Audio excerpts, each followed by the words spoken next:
Just so everyone knows, this whole session is going to be a little bit of a hands-on intro to some basic functions in Microsoft Excel.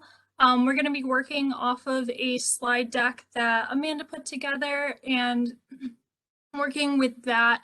And I think before we get started, because we are a smaller group, if we want to do introductions, just as a general introduction to the meetup group, this is WiMLDS, Women in Machine Learning and Data Science, a Syracuse chapter of the global organization. And our main goal is just to bring more inclusivity to the data science space and offer different events like this where we can work with different data and get to work on it in a communal setting that you might not otherwise have. And I'm Ashley Gingeleski, and I'm a data analyst in Syracuse. And then the format for the intros that we normally do is popcorn for this. So whenever you're finished, just call on someone else, and then we'll get started. So I'll call on. I apologize if I mess up the pronunciation. Is it Ajitesh for your name? Oh, yeah. Okay, perfect. Do you want to give your intro? Yeah, so I'm a RIC alumni, and I'm working in the area as a manufacturing engineer. So I just wanted to go attend this training to refresh my data basics in Excel and see if I can learn something new. Awesome.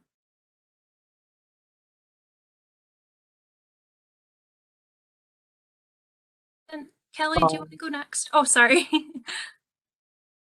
I was gonna say that I'm done, so if somebody wants to go. Hi, I can go. That's cool. Can you hear me? Yep. Yes. Brad. Hi, everybody. My name's Kelly. I am part of the leadership team behind Women in Coding. I'm also involved with Hack Upstate in the Careers in Code program. I'm here because I am very new to data science, but I'm very interested in it. I haven't done that much with Excel, so I'm looking forward to learning more about that. And I'm leaving my camera off because I am a hot mess today. So just, appreciate your patience with that. And I will pick Nicole. That's wonderful because I'm also a hot mess today. My camera is also off. I'm Nicole. I work as a web developer doing front end work, but Kelly always talks about this group. So I kind of wanted to see what it's about and see how I can kind of expand my knowledge. So I'm excited to be here today. Kyle, I think you're last. Yep. My name is Kyle. I'm a recent Careers in Code bootcamp graduate, making a career change from an office manager position I had for years, and interested in data science because my background is in linguistics, and I'm interested in natural language processing and machine learning and learning more about data. So data science. So I'm going to start sharing my screen.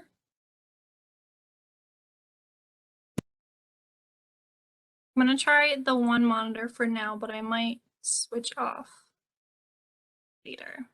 Okay, so for the first, oh gosh, also, I don't know if you guys can see the little pop-up of me at the bottom or if that's just on my screen. Not shared content. I can still see you. Okay, cool. So for this session, we just did our little introductions. So we're going to go through a quick warm up just to see kind of familiarity with Excel, and then get into some of the background of Excel as a program, and then into our working session for it.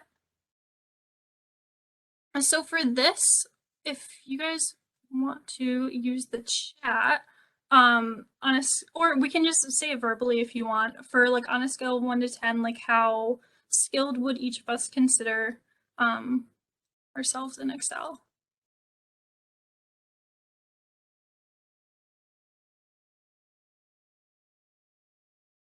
I don't know, maybe like a 3 or something. I definitely have used it routinely in my job, but just very basic, not too much with formulas or any of the advanced features.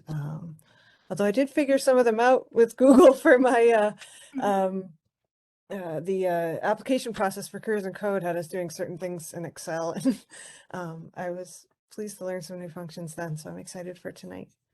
Awesome. You guys just give me just a second. I'm trying to open up. Okay, there we go. I've got the chat tab open. I was like, that might be helpful to have that open as well. And then, I mean, this is pretty much a basic session, so whatever your skill level, like we're working with, what people can do with it.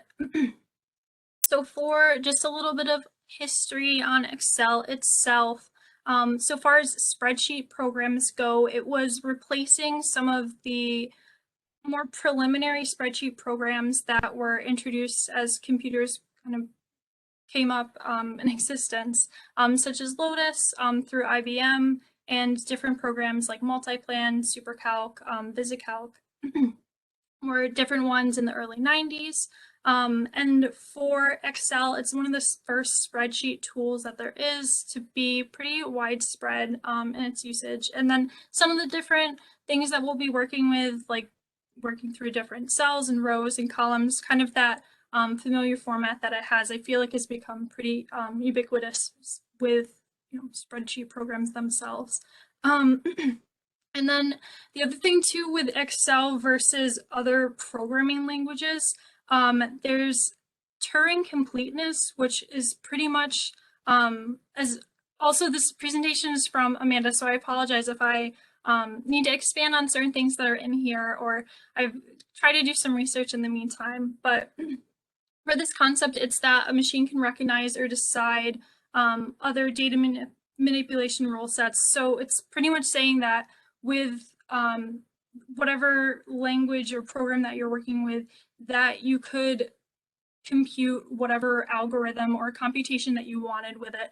And so I think in 2020, Excel added Lambda, which is the ability to write some of your own like functions from scratch instead of using some of what they have, which is some of the out of the box functions that we're going to be working with tonight. And the program itself, it's considered closed source because as you all might know, it does work off licenses. I know there are other comparable, I know there's like Google Sheets and things like that that you can also use with similar functionality. And then there's about 500 functions that are built into the system to be able to use with your data. And then for different programs that you can use with it, there's VBA, Visual Basic for Applications, where you can do some scripting and different sorts of automation there to kind of work with Excel and make it a little more effective for what you might need to use it with. And then there's also data analysis expressions, which works with other Microsoft systems outside of specifically Excel itself. I'm not super familiar with that, so that's something that I'd have to divert you guys to do a little bit more research on before I feel comfortable explaining that. But so for this session, I'm going to post some things in the chat as we go. And this is the type of thing where you guys are more than welcome to code and like work along with me in Excel with this, which I'm going to have another like tab up, which I'll scoot over. But if you want to just like look along, that's totally fine as well. We'll make the PowerPoint available later on if you would rather work on your own pace. But the data set that Amanda put together for this is working off of NBA players according to Raptor. And for this, I'm going to work through the steps as they're written out, but the link that I posted, so that has a couple different data sets in it that are like open source, like you can just download them and use them. But for this particular one, we're going to be working off of that one. So I'm going to try and the meetup group. I'm going to try and have all these things going at once, but for that link,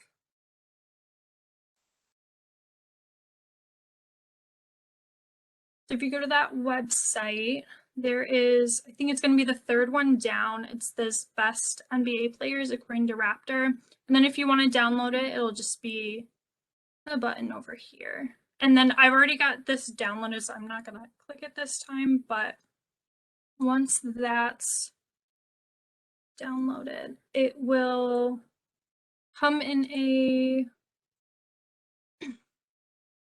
zip file that you'll have to unzip, and then we have a couple different files here along with the README. I'm going to scoot that to my other screen so y'all can see this. Then the other part of this, if you have Excel on your computer, if you wouldn't mind. Well, actually, you don't have to open it up because we'll get to that point for this. So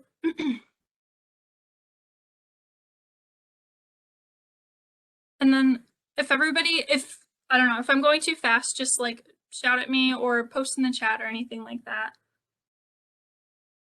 So Which for file just to are we- keep, oh, sorry, Kyle. I'm just gonna ask which file are we gonna be opening first? Oh yeah, we'll Unzip? get to that. That one's it's gonna be in the next slide. I'm sorry. It's okay.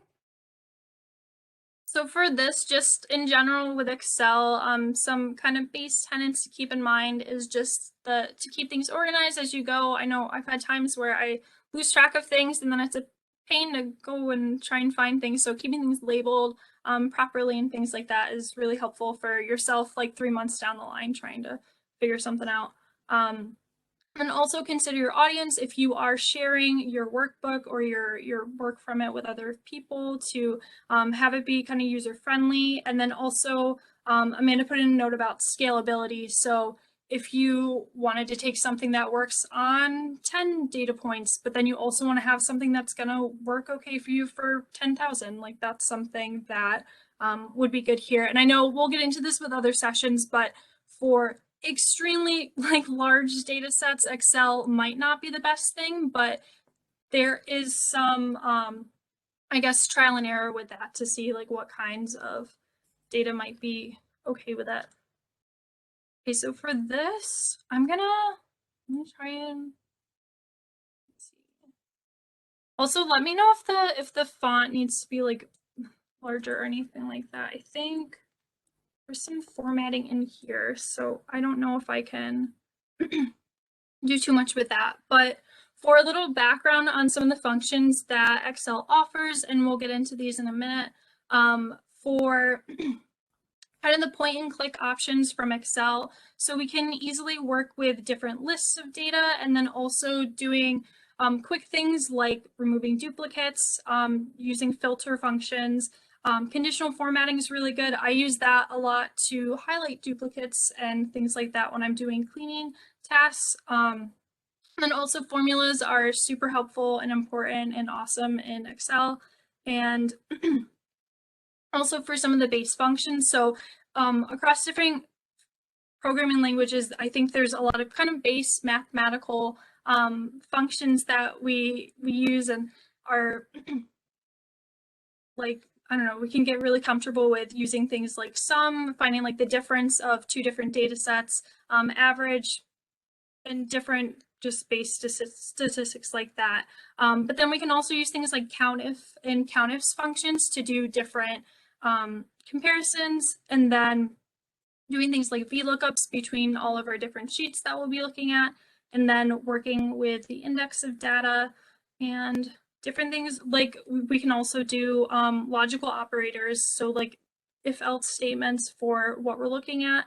And then we can also work with things like dates in our data sets. So for this is kind of the more hands-on part of it.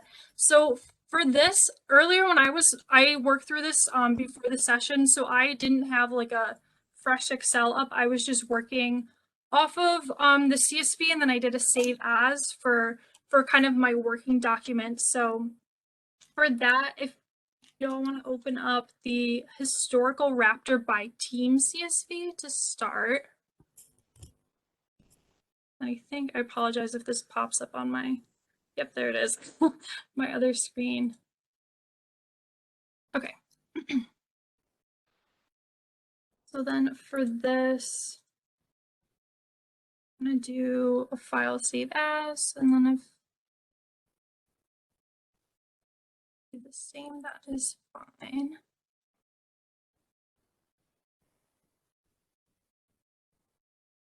Oh, did you see I'm sorry, I just saw your chat. Did you get the link that was in the chat for the website. No, actually, I switched from my cell phone to my laptop, so do you mind posting in the chat? I'll shoot that one over again, just have it.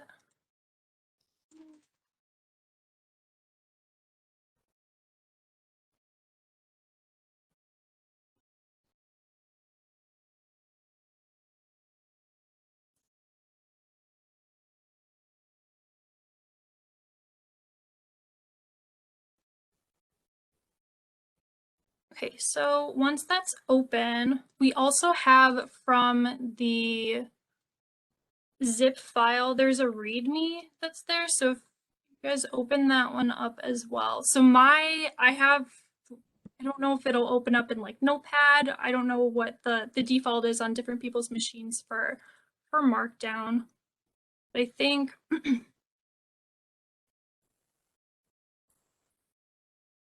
so mine comes up in Visual Studio Code, but it's going to be the same information regardless for that. So we'll have those two open. And then from the Excel that we're working off of, I'm going to try and get this at a point where you guys can see it and I'm not being very frustrating with trying to share screens. So then for this, if we do that first step that's there to label the original tab data, that'll be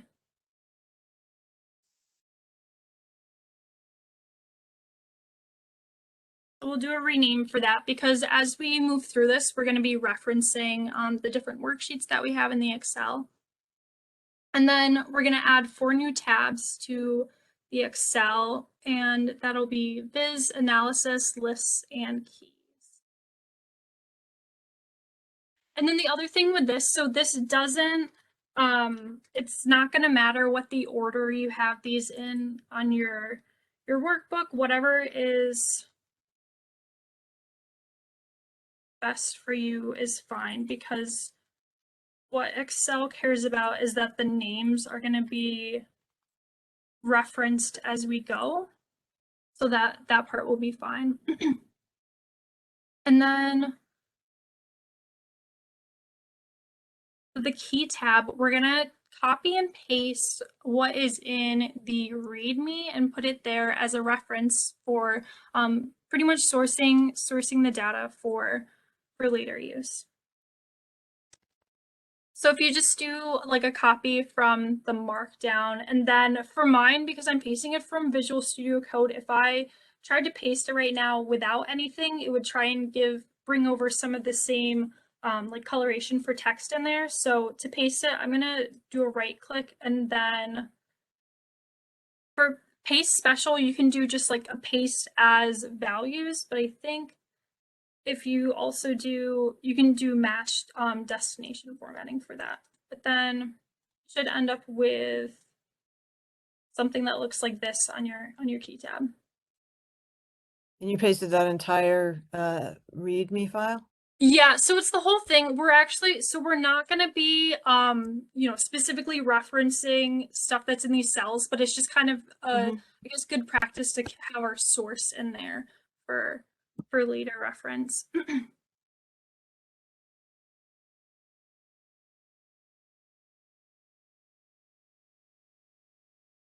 So then for the next step for this, we're going to be taking from the data tab that we have our the whole team data in, we're going to be taking columns A through E and copying them over to the Lists tab. So for that, if you click over where the column letters are up the top, and then do either Shift or I think, yeah, do Shift and then hold that down. And if you use the right hand arrow, you can go over to column E. So we'll have that range of A through E.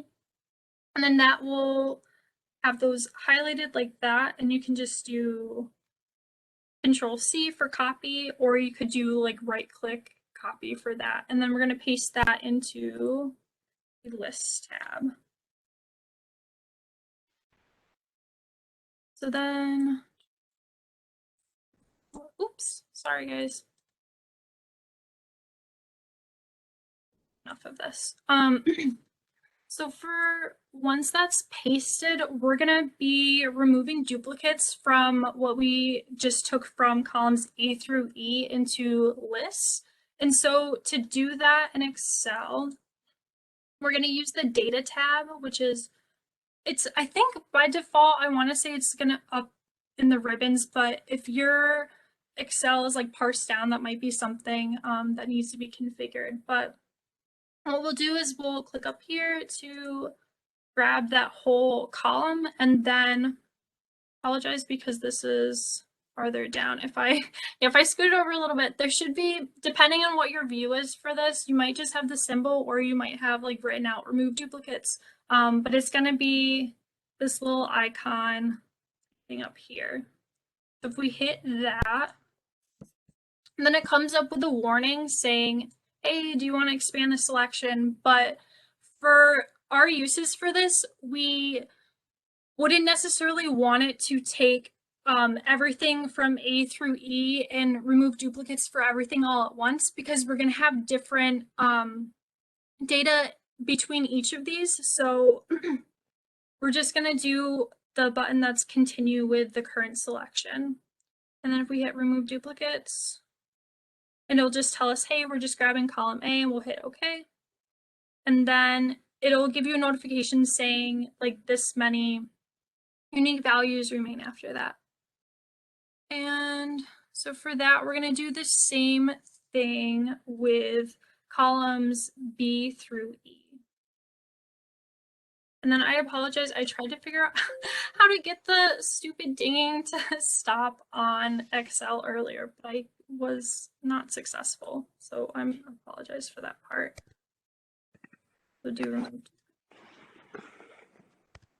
But we can see, so as we go, there's different like values that we're going to get for each of these. So for example, this season tab in column C, like the number of years, we're not going to get 3,000 something years for it. We'll get a smaller range for the unique values that are left. So yeah, that gives us 45.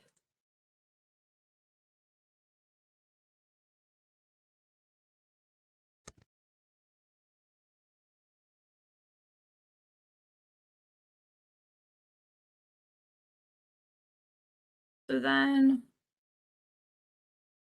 okay.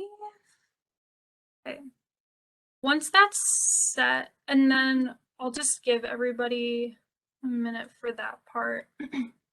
Yeah, it took me a second to find the remove duplicates on mine. Yeah. And then once you tell it to continue with the current selection, it says select all and column A. Do I want to have both those checked when I hit OK? Let me see real quick. Duplicates, Now continue. this has headers. Yes, that means it has like the title of each column, right? Mm-hmm. So I think for that, it doesn't matter if you hit that or not, because regardless what we have, we only have like one of the header anyway. So I think that's okay to have it unchecked, at least like with this data set. Right, that's the top check mark, and I'm pretty sure I want to leave that. But then the other two options under it are select all and column A, and they're both checked. So Okay. So I'm a little if confused that, if they're both checked, maybe it just means select all that are in column A. I think, Kyle, for the pop-up that you have, does it look similar to the one that I've got up right now? Oh, let me go back to your screen. A little different. I might have a different version of Excel than you or something, and I'm also on a Mac, so. Oh, okay. Oh, my data has headers. Yeah, I see that. Okay, so it's just arranged a little differently, but yeah, Okay. so you have columns in column E, and I guess I have the same thing, but I also have a select all right next to that that's also checked. Okay, yeah, so that's fine, because I think that's just specifying from Oh, that's the same as your button up top. Unselect all and select all. yeah, Got it. Okay, so I'm from just the gonna hit ones that OK. Thank we've- you. Sorry about that. No, oh my gosh, you're fine.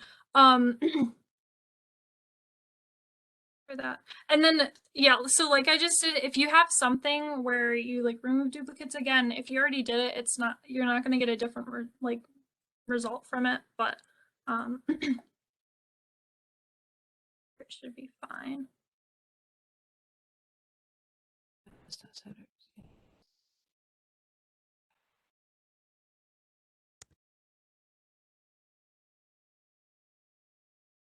Is mostly everyone set with this step of the process?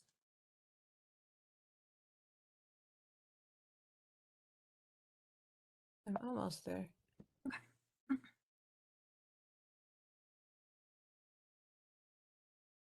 Thanks, Bria.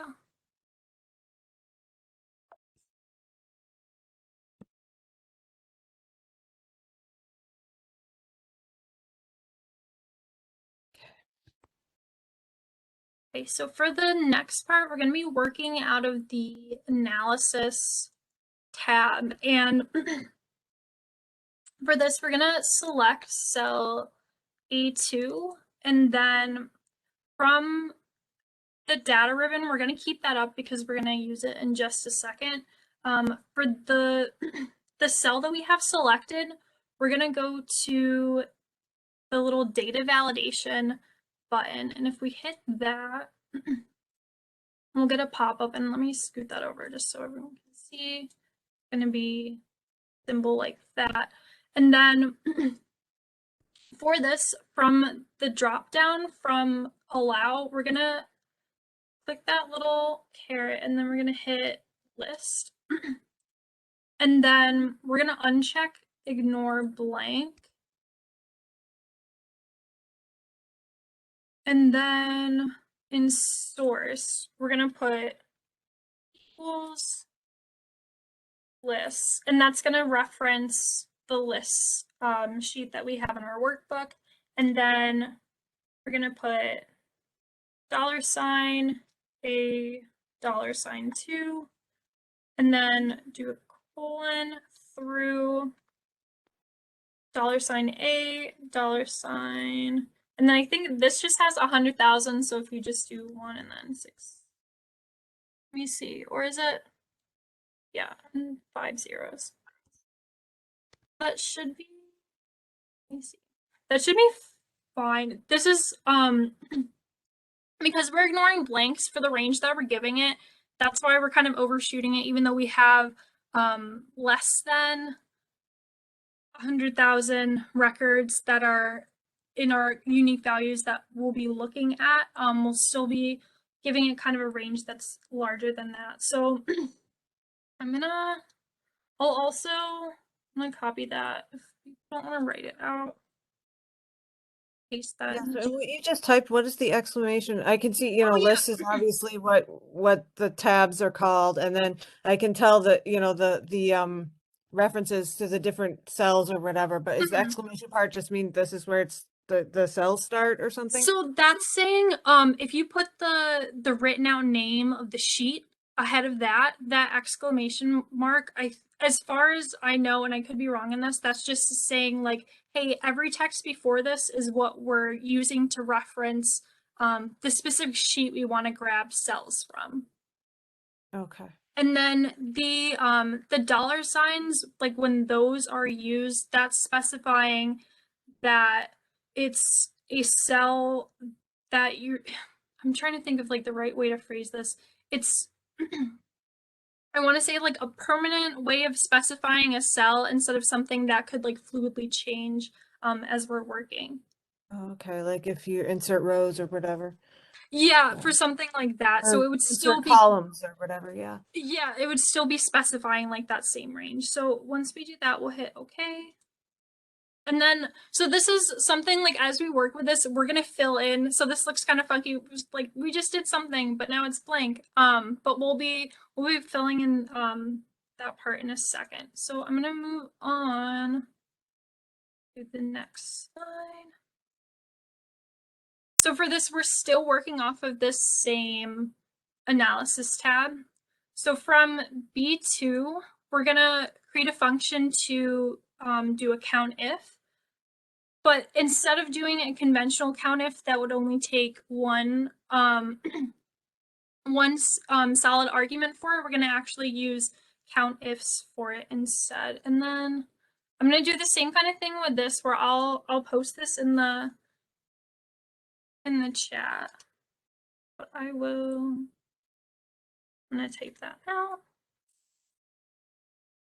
So for this, and the other thing too that's cool about Excel is we normally get helpers like this that'll say, hey, like this is what, as you're building this function, like this is what you would specify for it. So conventionally, the singular countif function would do just a range and criteria, but we're going to be doing plural, so it's countifs.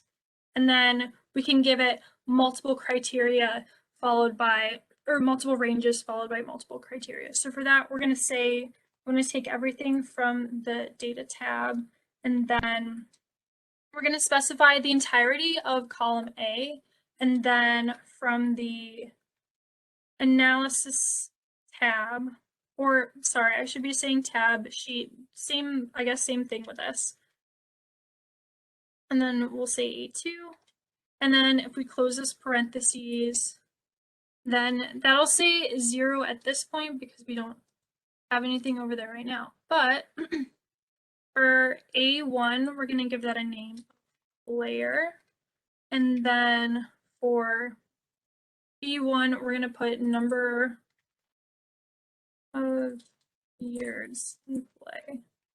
So for this, from what we just did, we can look at A2, and then we have this little drop down here where we can select from there, and then up at the top it'll have all these different players, so we can specify like, okay, this person had 10 years of play, and then same type of thing where you can do that with anyone else that's in the list, and your countifs function will update.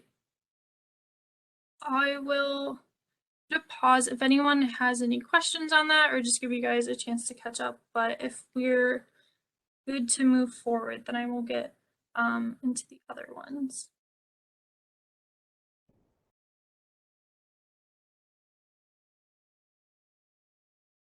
So I don't see anything in the chat, so I'm going to move forward. We're going to be repeating that process with some of the other categories, but we're going to do from this fourth bullet here, we're going to be doing team, year, and the number of players for some other categories we're going to set up.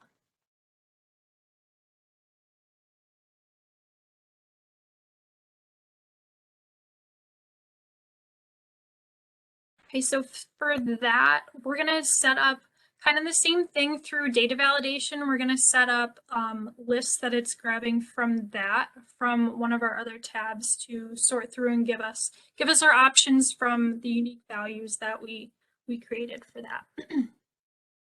So then for this, I'm going to paste these in the so for this first one for teams. So this is kind of whatever your preference is for working with Excel, so you can type things out, or if you'd rather like, hey, I just want to go to a tab and select data from there and then have that fill into whatever the function is, you can do that as well. So for this, we'll go back to data validation and then pick list again. I think I'm trying to, I'm gonna go back to slide real quick. Okay. I'm gonna make sure that that was fine. And then equals this. And then this will just reference whatever the columns that is. Okay, so yeah, so then this will give us a drop down of, we've got all of our different teams here. And then from here, we're going to do the same type of thing for that.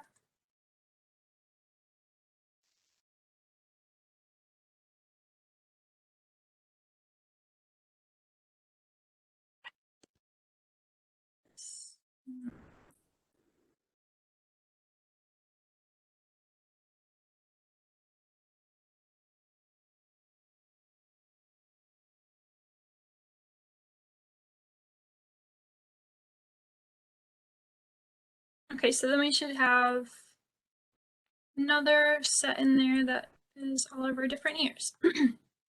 So then we're going to take the information that we just put into E and F when we specify that, and we're going to make a count if function, or another count ifs function, sorry, in column G. So I'm going to throw this in the chat. This will be what we'll want to be putting in G2.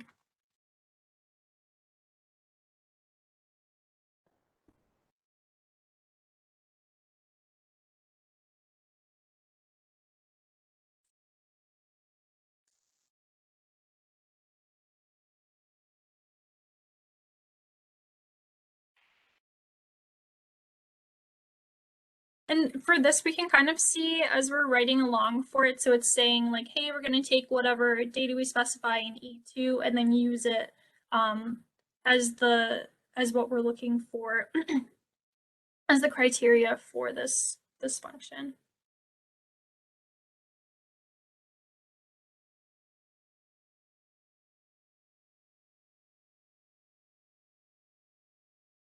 Okay, so then for this part, like you can play around with it and just see like, okay, like however it works for it. But for the example that I've got up here, we can see we've got a team, the year, and then the number of players for it.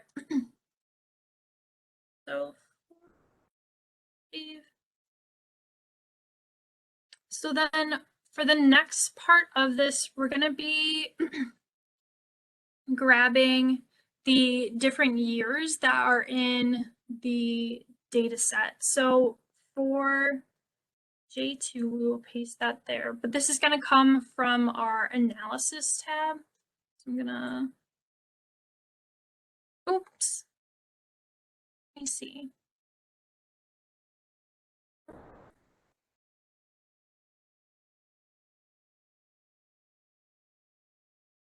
Okay, I apologize. I totally read that wrong. For K, sorry, for J2, I think, okay, I'm backtracking. J2, we're gonna grab the years that we have from our lists. So you can snag that from the different seasons. So copy that.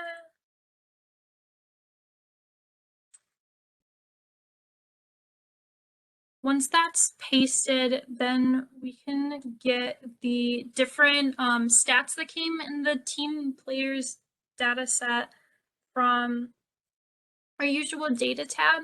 So that's going to be columns F through Q on this, have all these different factors that play into basketball player statistics. So then we can select those and then just do Control-C on them. And then bring them back to the analysis tab and then do a paste. So I think, oh, the other thing for this too, so I don't know if I like skipped something with this, but when I was looking at Amanda's example for this, it had the seasons in chronological order for it. So if we want to order them, I think you can do it from sorting, but sometimes what I'll do is if I just hit filter and then you can do a drop down and pick how you want to filter for it, but we'll just do smallest to largest. And then that'll set like everything that is consecutive after that column to be the same thing, but we don't have anything there, so that part didn't matter. And then you can just uncheck filter and then you've got your years in chronological order. So then after that, we're going to put in K2, we're going to put an index function. And then I'm going to paste this for you guys to write it all out if you don't want to.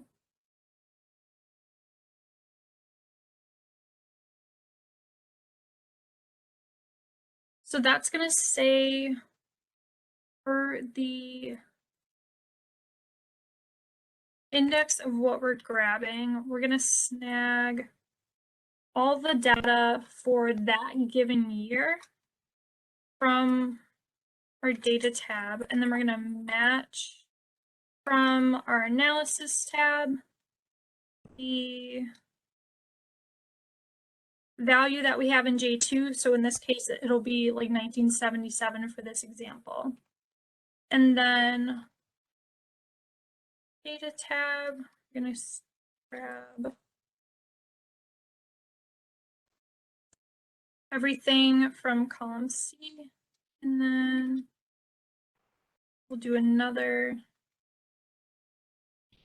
match on analysis. And then that's, for this part, it's specifying, like, for this given statistic, this is what we're going to want to be matching for it. And then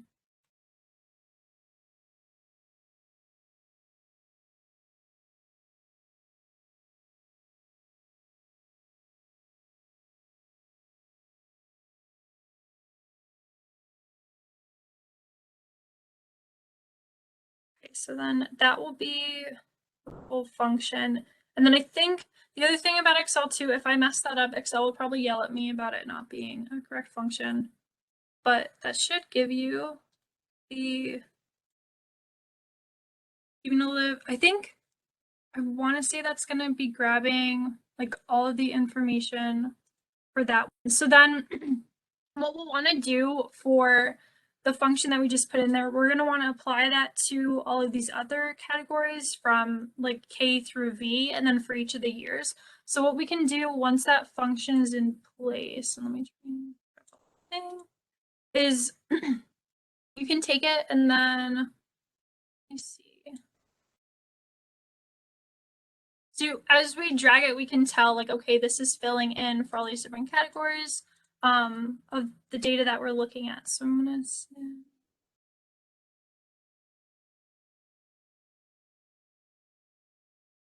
And then that will give us a data set to work with for our visualizations. Can you just go through what the match function is doing? Yeah, so for that, I think what it's doing is grabbing, I'm gonna scoot this over to my other screen just so I can reference the columns. So that's looking at from the full data that we have in the data tab from all of A through Q. That's like all of the columns that are there. It's matching the specific year that it's grabbing from the season column that we have in the analysis tab, and then it's grabbing all of the data that goes with it that is in that given category, but I'm not sure if it's giving like the, I don't know if it's necessarily like the average or what the value that it's producing from that. Yeah, so what does the match function do? Like it just takes data from wherever you specify and matches the years up? Is that what Yeah, I it's think doing, or- it's matching, like, given the specific part of it, what it goes with. Let me see But it's just adding, maybe it's adding everything together from like 1991 and etc. Yeah, I think the thing about it is it's not like what I'm used to is like the conventional, like, oh, you see explicitly, oh, this is summing the data or what it goes with. I honestly, I haven't used it before tonight, so my apologies for Okay. that, but I'll try to look up for you guys to see more specifically. Yeah, maybe Amanda can fill us in the Slack channel afterward or something. Yeah.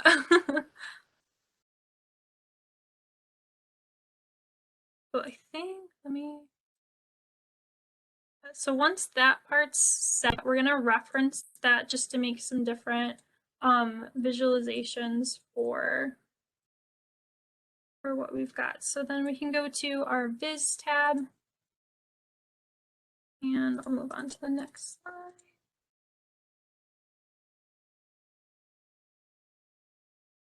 So for this, we're gonna want to work with some of the different functionality that's in Excel just to see what it can give us for like current dates.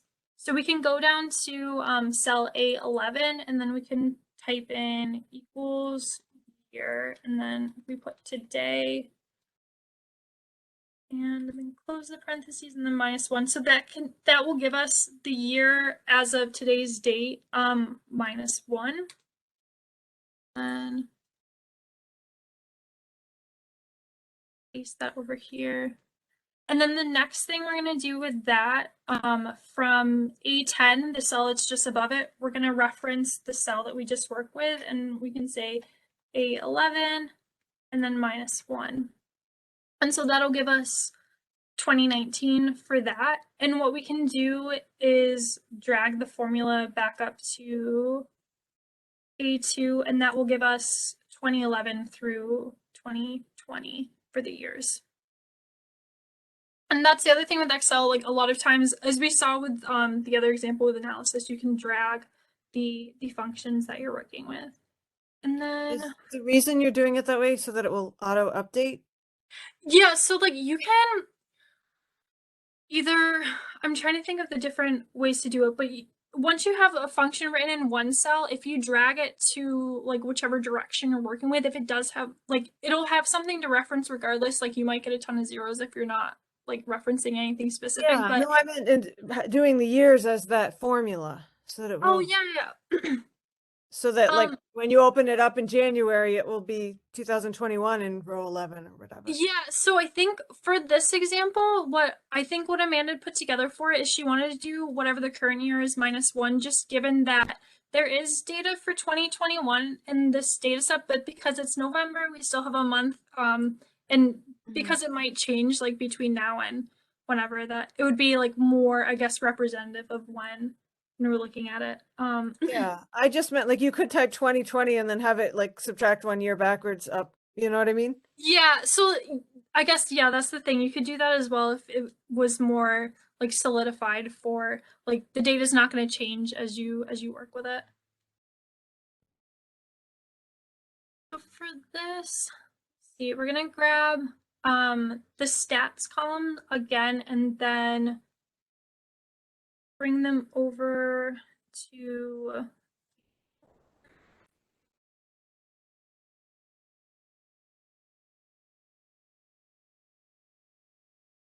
so you can grab that either from the analysis tab or from the data one to get that.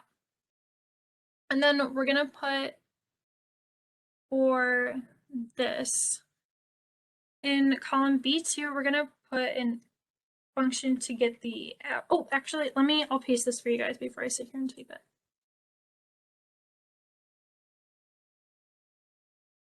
So that is specifying to, we're going to get the average if the data for F2 through F, I think this is another 100,000.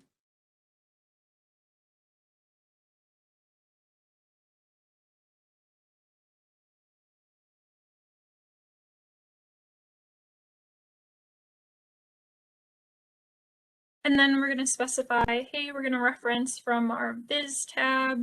We're going to get whatever we put in A2, which should be the year. And then for this, we're going to kind of do the same thing as we did in the analysis tab, where we can bring our different data across. So, dang it.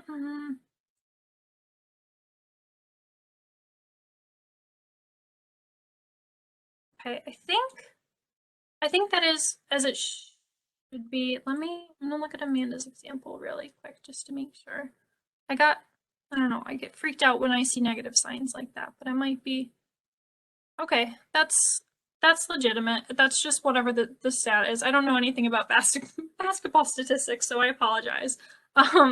So once that's done, once those ones are filled in,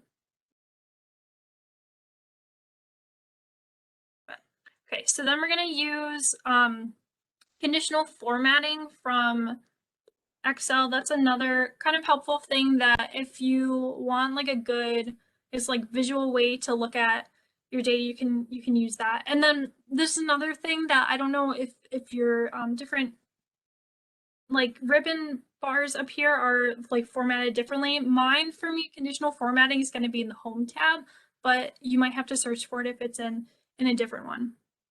But what we can do for that is grab the data that we're looking at, and we can go to conditional formatting, and we can do a color scale for each of the metrics that are there.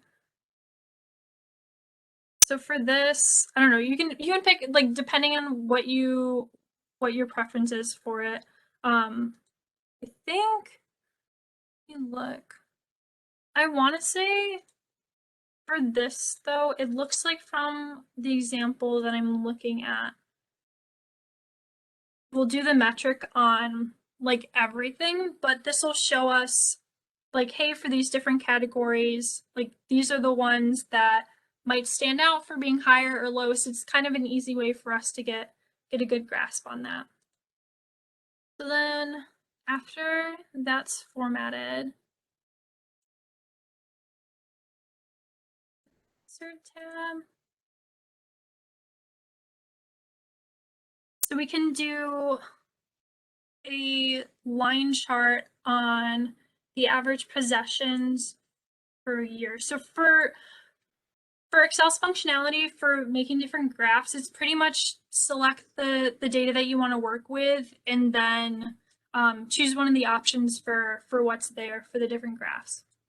So for this, I'm just going to select A, B right there for the columns, and then we'll do a line chart, and then toss that in there. So then you can do, do something similar like that for any of the other data that we were looking at to try and make visualizations for what the different stats are showing. I think for this, oops. Oh, and then Amanda has, I'm sorry, I know we're like close to 8, so I don't want to sit here and make too many graphs for just showing the example, but if we do the one, then it's like kind of a display of the functionality with that, and then you can obviously tinker around with the different graphs that you would want to work with. And another thing that is great about Excel is pivot tables. So I don't have, there's not any like functions or anything in this slide, but it's to show you guys for the different data that you're working with. So for example, if we wanted to work with what was like in this tab, we could go to insert, and then there will be a button for pivot table. And then I think for this, you can either type out to specify the range, or we could, if we wanted to, just select something for that.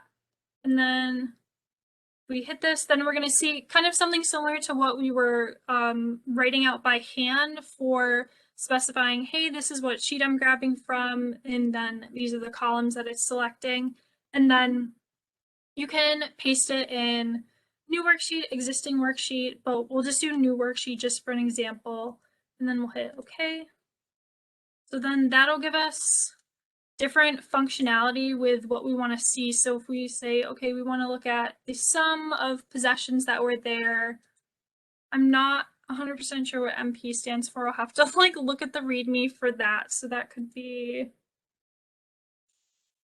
minutes played. Okay, so something like that.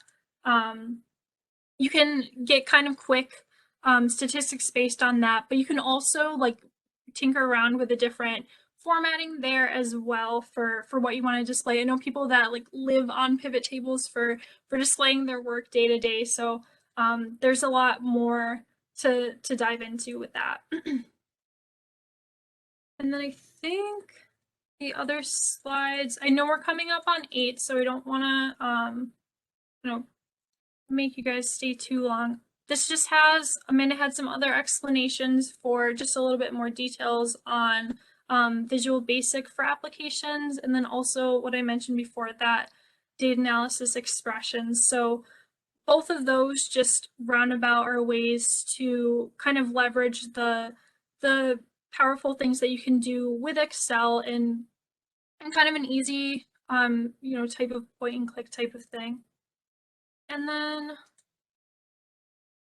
I think so to wrap up, because it is about close time, if you guys want to for the discussion, I know Excel, a lot of people have it or have accessibility to different spreadsheet programs like this.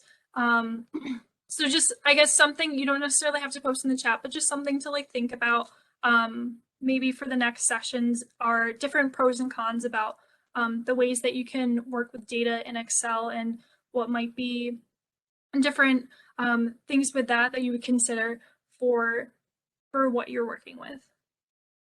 I will open it up for questions if anybody has any. I'm sorry I went a little quickly towards the end, but I will make sure that the like slides are available if you want to like play around with this stuff later, and then we'll also be posting the recording of this as well.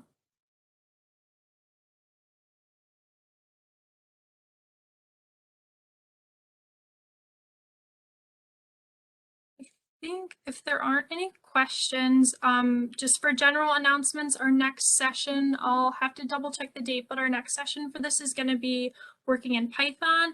I think because of the way that Python works is a lot of times you need to have things installed. We'll give out more specific details for some of the things that you might want to have ahead of the session to kind of prep yourself for this. I know this was more of like, you can just open Excel with it, but for Python, you might need a little bit more of on the prep side for it. But I think if nobody has any questions, we'll wrap up. But thank you for joining, and I apologize if I wasn't able to answer everything with it, but I can give some further details, as Kyle mentioned in the Slack channel, for some of the things that I wasn't able to 100% explain. Don't worry about it. I'm sorry if I slowed you down. Like, Oh my gosh, no. But this was interesting. Thank you so much. And I like that conditional formatting. I'm surprised I didn't know about that before, but it would have been useful a lot of times. So yeah, I'm glad I know about it now. I think it's really good for like the visual aspect of it. So yeah. well, thank you guys. Have a good night and have a good holiday. Thank you. You too.